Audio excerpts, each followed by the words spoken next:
সাবধান করে দিতে চাই ওই সকল লোকজনকে, ওই সকল হায়না বাহিনীকে, সাবধান হয়ে যান, ঘরে ফিরে যান এই কর্মকাণ্ড থেকে। আপনারা গ্রামটাকে মাদকের অভয়ারণ্য বানিয়ে ফেলছেন। সেই নেতাদেরকে বলতে চাই, যারা আওয়ামী লীগের প্রশ্রয় দোসরের লেসপেন্সার বাহিনীর সদস্য ছিলেন, আমি নাম মেনশন করতেছি না, তাদের অদত্ত আচরণ এমন পর্যায়ে চলে গেছে যে তাদের টাকায় নাকি গণনদীর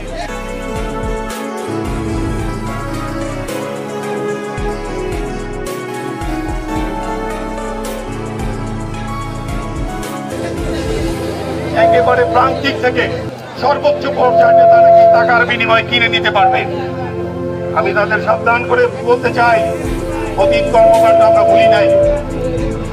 5 তারিখের আগে যারা আমরা নির্যাতিত ছিলাম প্রকৃত দল থেকে, তারাই আমরা বিএনপির কর্মী।